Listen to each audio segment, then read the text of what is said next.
Why is Washington always engulfed by scandal?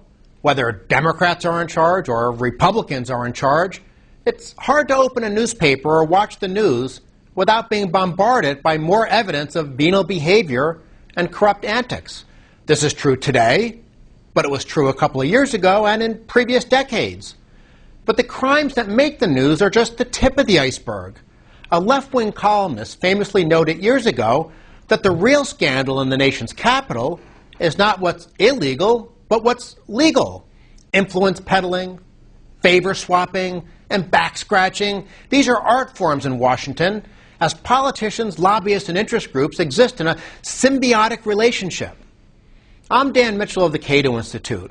In this short video from the Center for Freedom and Prosperity, we are going to examine the traditional way of trying to control Washington corruption, and then we're going to suggest an alternative approach. Let's look first at the standard Washington answer to sleaze. As you see on the screen, politicians respond to corruption by enacting more laws. We get more ethics laws, more campaign finance laws, and more lobbying laws. And the politicians want us to believe that each one of these new laws will finally clean up Washington. Yet nothing ever seems to change. Why is it that these laws do not seem to have much impact? I would like you to consider an alternative hypothesis. Maybe, just maybe, the reason we have so much corruption is that government is so big and politicians have so much power to redistribute. The federal government, for instance, is going to spend about $3.5 trillion this year. That's an enormous amount of money, more than $45,000 for every family of four in America. Should we be surprised, therefore, that hordes of special interests descend on Washington like locusts, figuring out ways to get a cut of the action?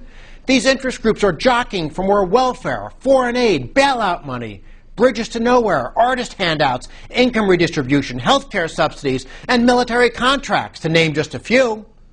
But whatever they are looking for, the key thing to understand is that the massive size of government creates opportunities for corruption. There have always been lobbyists in D.C., and there's always been some corruption, but the number of lobbyists has grown, and the extent of corruption has increased as the size of government has expanded. Imagine if we still had the type of federal government our founding fathers envisioned. How many lobbyists and scam artists would there be in Washington if the federal government was collecting and redistributing less than 5% of economic output, which was the case for much of our nation's history? Today, by contrast, the federal government alone redistributes nearly 25% of our economy's output. And that's just spending. Let's not forget that government intervention and regulation create additional opportunities for corruption and malfeasance. Many interest groups, for instance, seek unearned wealth by convincing politicians to provide special rules and other forms of favoritism. Fannie Mae and Freddie Mac are examples of how sleazy insider dealing can be pervasive and remain, at least until recently, completely separate from budgetary debates. The tax code, that's another sandbox for both legal and illegal corruption. Every interest group seems to have a special loophole or cozy shelter in the Internal Revenue Code. This is the main reason why we have tens of thousands of pages of tax rules. Nobody understands them, but lots of people in Washington get rich because of them, and lots of politicians fatten their campaign coffers as a result. Imagine how much less vice there would be in D.C. if the IRS was replaced by a simple and transparent tax system that treated everybody equally. No wonder the Beltway bandits don't like the flat tax. $3.5 trillion of spending, massive regulatory authority, a loophole-ridden tax code. These are the reasons why there are so many looters and moochers in Washington. Government has become far too big. We have degenerated from the great system set up by our founding fathers to a racket that works for the benefit of the political class. The main lesson from this video is that influence peddling and other sleazy behavior in Washington is the symptom. The underlying disease is excessive government. So instead of passing laws that address the symptom, wouldn't it make more sense to actually treat the disease? Let's answer that question with an analogy.